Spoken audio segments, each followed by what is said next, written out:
কাজ পাইছে, কাজ করে নাই, টাকা উড়ে নিয়ে খাইয়ে লেছে। তারাই টেন্ডার করাইছে, তারাই বিল তুলে এনেছে, আমাদের আর কাজ হয় নাই। এখানে কোনো ঠিকাদার বা কোনো এলজিডির লোকজন আসছে, এটা আমার চোখে পড়ে নাই, আমি দেখি নাই।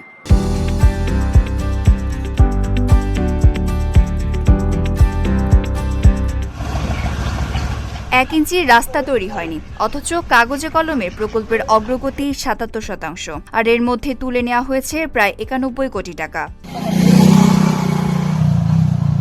পিরোজপুরের ৭ উপজেলায় ৪৮০ কিলোমিটার গ্রামীণ সড়ক পাকাকরণের জন্য নেওয়া ৬০০ কোটি টাকার প্রকল্পে এমন ভয়াবহ অনিয়মের তথ্য উঠে এসেছে আইএমডির প্রতিবেদন ও ঢাকা পোস্টের অনুসন্ধানে। এখানে কোনো ঠিকাদার বা কোনো এলজিডির লোকজন আসছে, এটা আমার চোখে পড়ে নাই, আমি দেখি নাই। এই রাস্তাটা অনেক দিনগো রাস্তা, ঠিক আছে?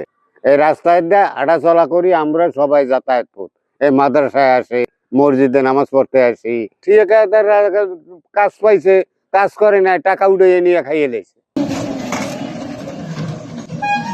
অভিযোগ ৩১টি ভুয়া স্কিম দেখিয়ে কোনো কাজ না করে ৯০ কোটি ৮৬ লাখ টাকা উত্তোলন করা হয়েছে। এর মধ্যে ভ্যাট ও আয়কর বাদ দিয়ে আত্মসাৎ হয়েছে ৭৭ কোটি টাকার বেশি।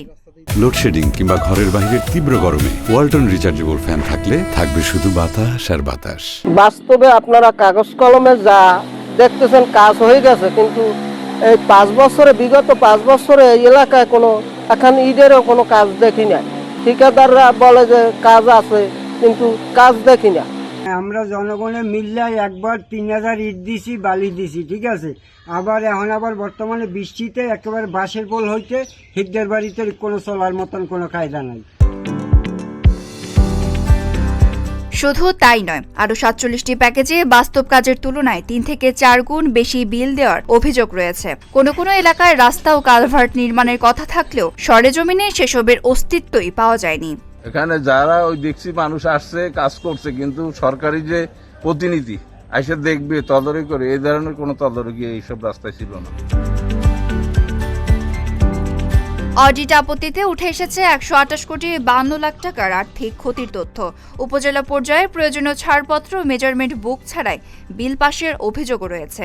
এ ঘটনায় সাবেক এমপি, প্রকৌশলী সহ সংশ্লিষ্টদের বিরুদ্ধে দুদকের ৮টি মামলা চলছে।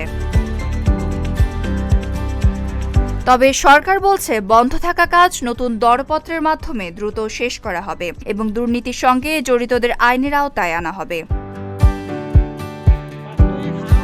প্রশ্ন হলো, জনগণের জন্য বরাদ্দ ৬০০ কোটি টাকার এই প্রকল্পে এত বড় অনিয়ম কিভাবে সম্ভব হলো?